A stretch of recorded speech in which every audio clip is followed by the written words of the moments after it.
সময়টি ছিল 2009 সালের 24শে নভেম্বর। 26 বছর বয়সী এক মেডিকেল স্টুডেন্ট নাম জন জোন্স। বিভিন্ন গুহা এক্সপ্লোর করা ছিল তার নেশা। ঘরে 1.5 বছরের সন্তান এবং গর্ভবতী স্ত্রীকে রেখে একদিন জন এবং তার আপন ভাই যশ সহ 11 জন বন্ধু মিলে তারা নাটি পার্টি নামক একটি গুহা এক্সপ্লোর করার সিদ্ধান্ত নেয়। এই গুহাটি ছিল আমেরিকার ইউটাতে। গুহাটির কিছু কিছু জায়গা এত সরু ছিল যে সেখানে মাত্র 18 ইঞ্চি সুড়ঙ্গ ছিল, আর এটার মধ্য দিয়েই পার হতে হতো কেভারদের। ঘটনার দিন প্রায় রাত 8টার দিকে 11 জনের এই দলটি ইউটার এই গুহা নাটিপাটি কেভে পৌঁছায়। একে একে সবাই গুহায় প্রবেশ করে। সবকিছু ঠিকঠাকই চলছিল, কিন্তু হঠাৎ জন, তার ভাই যশ এবং তার 2 বন্ধু দ্য বাথ ক্যানাল নামে পরিচিত একটি অত্যন্ত কঠিন পথে ঢোকার চ্যালেঞ্জ নেয়। এখানে ভালো করে দেখুন, তাদের যাওয়ার কথা ছিল এইদিকে ডান সাইডে, কিন্তু ভুল করে তারা এদিকে বাম সাইডে চলে যায়। সোজা কথায় তারা ভুল মোড় নিয়ে নেয়। জনের এই বিষয়ে একদমই ধারণা ছিল না যে সামনে এগিয়ে যাওয়ার মতো আর কোনো রাস্তা নেই। আর অপ্রত্যাশিতভাবে গুহার মুখ থেকে প্রায় 400 ফুট গভীরে সে আটকে যায়। প্রায় 27 ঘন্টা ধরে জন এভাবেই উল্টো হয়ে ঝুলে থাকে এবং এই অবস্থাতেই জীবন ও মৃত্যুর সাথে লড়াই করে। 137 জন উদ্ধারকারী জান প্রাণ দিয়ে একের পর এক চেষ্টা চালাতে থাকে, কিন্তু সব চেষ্টা ব্যর্থ হয়ে যায়। আর এই ভুল মোড় জনের জন্য এতটাই কাল হয়ে দাঁড়ায় যে তাকে এখানেই নিজের প্রাণ দিতে হয় এবং তার এই গুহার ভিতরেই জ্যান্ত কবর হয়ে যায়।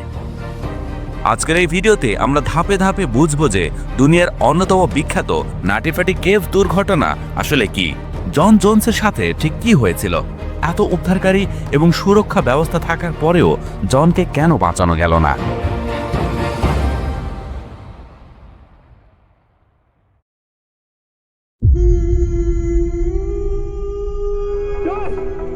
Didn't see his body at all. He didn't have any leverage.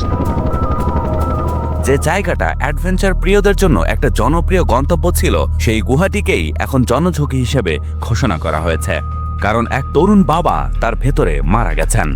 তিনি গভীর গুহার ভেতরে আটকা পড়েছিলেন এবং উদ্ধারকারীরা আপ্রাণ চেষ্টা করে তাকে সামান্য কিছুটা উপরে তুলে এনেছিলেনও, কিন্তু তারপরই ঘটল এক ভয়াবহ বিপত্তি।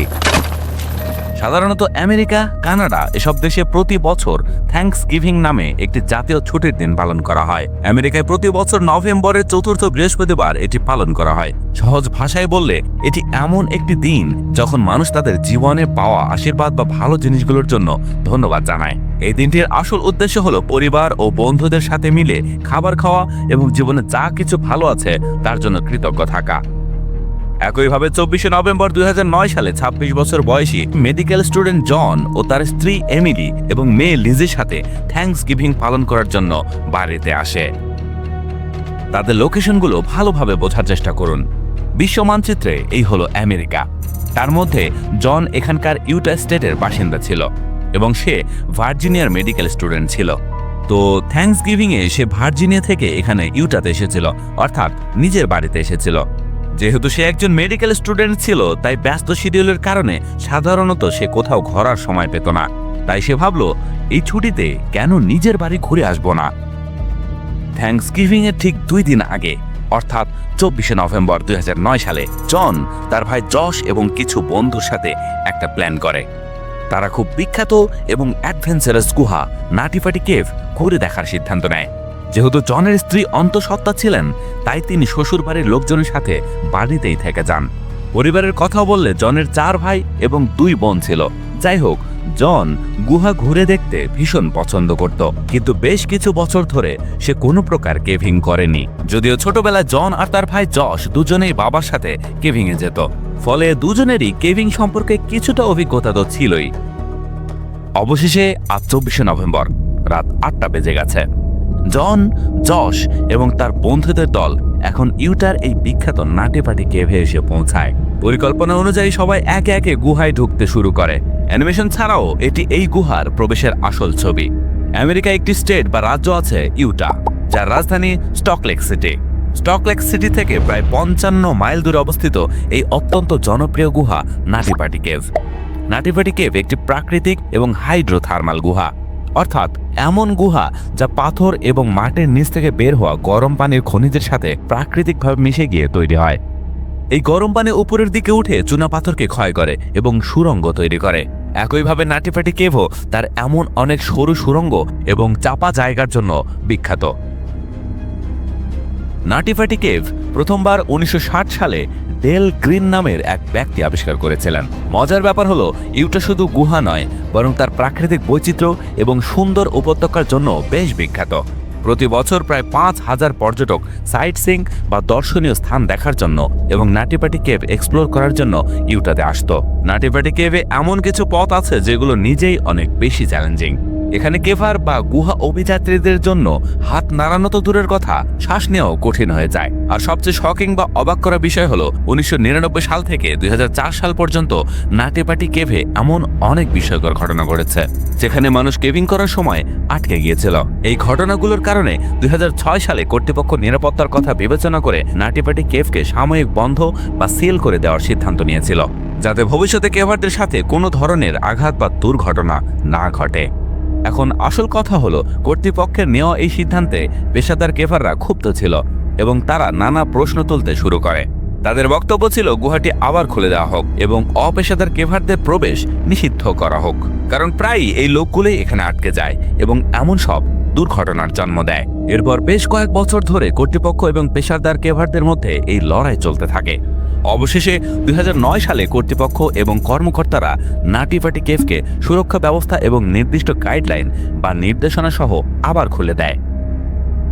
গাইডলাইন অনুযায়ী কেভারদের 3 সপ্তাহ আগে অনলাইন রেজিস্ট্রেশনের মাধ্যমে আবেদন করতে হতো, যেখানে একবারে শুধু একটি দলকেই ভেতরে যাওয়ার অনুমতি দেওয়া হতো।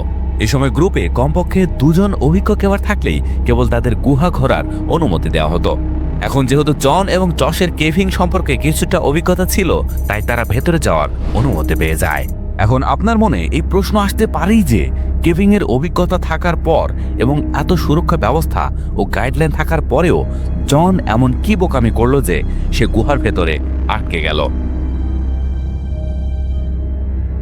যাই হোক, সামনে এগোনোর আগে আমাদের এই নাটিফাটি কেভের ম্যাপ বা মানচিত্র সম্পর্কে ধারণা থাকা খুবই জরুরি।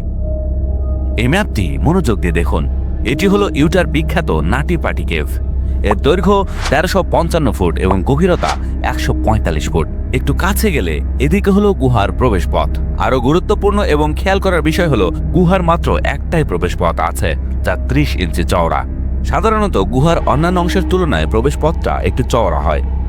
যাই হোক, এই প্রবেশ পথ সামনে গিয়ে 2টি ভাগে ভাগ হয়েছে। একটা হলো এই বাম দিকের অংশ, আরেকটা হলো এই ডান দিকের অংশ। বাম দিকে এগুলো এই সুড়ঙ্গের কিছু সেকশন বা অংশ আছে, the maze, the big room এবং দ্য ক্র্যাক। আর ডান দিকে এগুলো এদিকে আছে দ্য বিগ স্লাইড। আর বিগ স্লাইড থেকে একটু সামনে এগুলো এদিকে আছে the bath canal, the aorta crawl এবং দ্য ভেইন অ্যালি।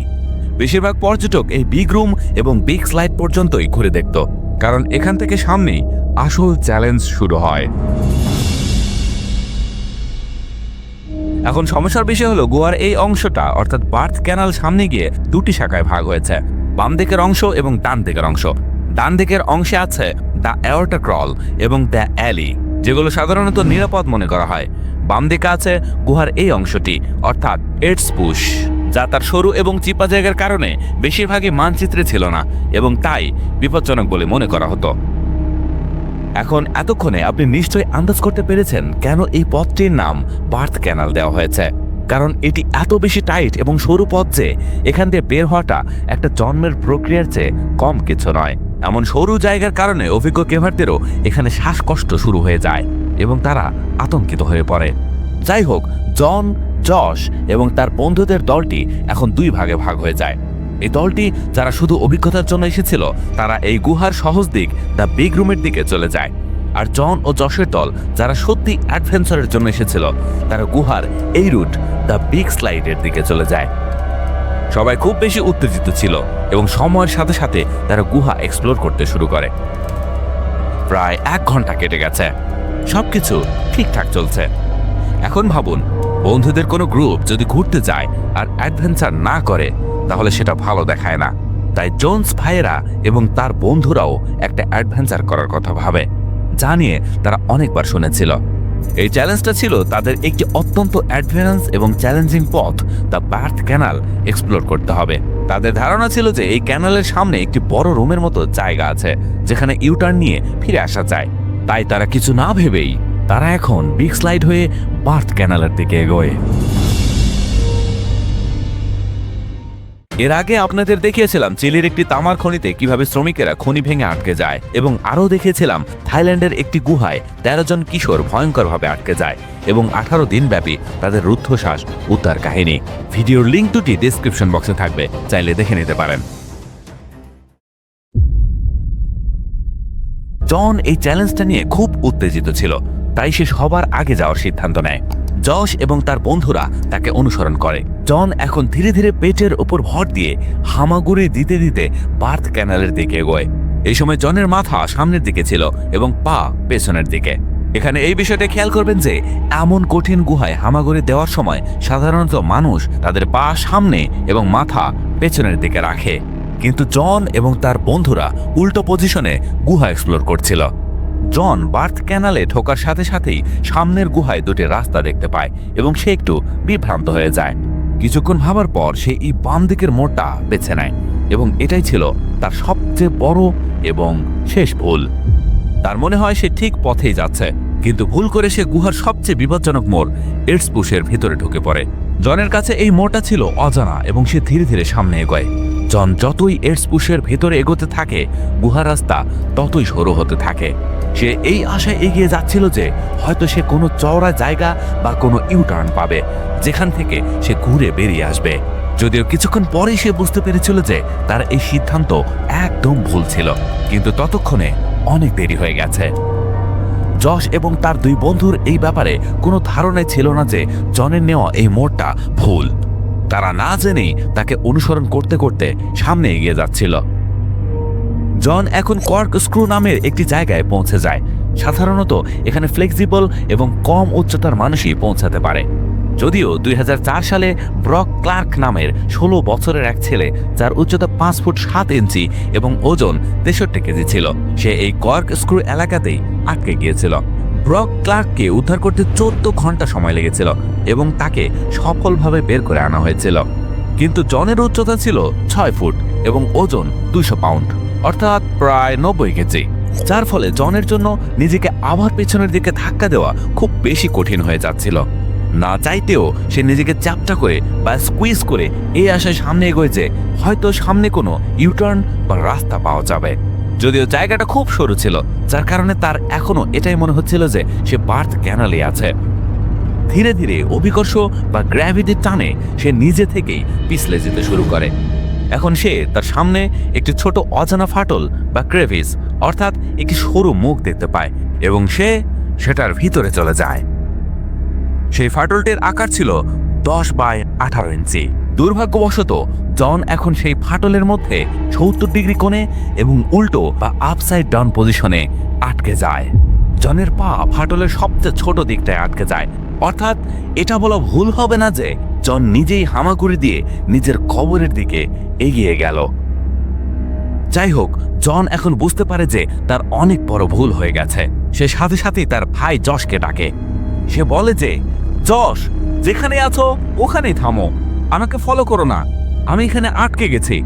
এটা শোনার সাথে সাথেই তার ভাই জশ সতর্ক হয়ে যায় এবং জনের কাছে পৌঁছানোর জন্য সে ধীরে ধীরে এখন এই কর্ক স্ক্রু এলাকা দিয়ে বুদ্ধি করে নিজের পা সামনে এবং মাথা পেছনে রেখে এগোয়। কিছুক্ষণের মধ্যে সে জনের কাছে পৌঁছে যায়। জনের দুই হাতও খুব বাজেভাবে অকেজো পজিশনে নিচে আটকে ছিল।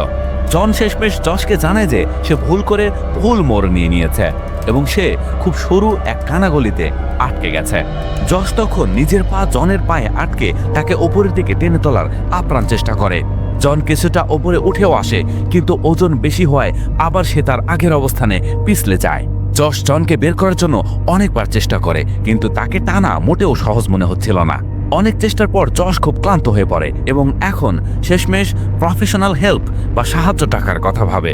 সে জনকে বলে সেখান থেকে বেরিয়ে আসে এবং আবার হামাগুড়ি দিয়ে বার্থ ক্যানাল থেকে বেরিয়ে যায়। এই জায়গাটি খুবই ক্লান্তিকর এবং শ্বাসরোধী ছিল, কারণ এখানে অক্সিজেন খুব কম ছিল। ফলে পেশাদার সাহায্য ফিরে আসা পর্যন্ত জন নিজেকে রিল্যাক্স এবং শান্ত রাখার চেষ্টা করে। যাই হোক, যশ বাইরে এসে সাথে সাথে প্রফেশনাল হেল্পের জন্য কল করে। It basically was just seeing his two feet kind of eaten up by that little crevice. অবশেষে 3 ঘন্টা অপেক্ষা করার পর রেস্কিউ টিম বা উদ্ধারকারী দল এখন নাটিপাটি কেভে পৌঁছায়। প্রথম উদ্ধারকারী ছিলেন সুজি মোটোলা। তৎক্ষণাৎ সুজিকে গুহার ভেতরে পাঠানো হলো। তার পায়ে দড়ি বাঁধা ছিল যাতে সে ভেতরে আটকে না যায়। সে পেটের উপর ভর দিয়ে ধীরে ধীরে হামাগুড়ি দিতে দিতে বার্থ ক্যানেলের দিকে এগোয়। এখন যেহেতু সুজির উচ্চতা কম ছিল, তাই সে কর্ক স্ক্রু এলাকা সহজেই পার করে ফেলে। জনের আটকে থাকার এখন 3 ঘন্টার বেশি হয়ে গেছে। এখানে একটি বিষয় খেয়াল করবেন যে গুহার প্রবেশ পথ থেকে জনের আটকে পড়ার জায়গার দূরত্ব ছিল 400 ফুট, অর্থাৎ তার কাছে পৌঁছানোর সময় প্রায় 1 ঘন্টা।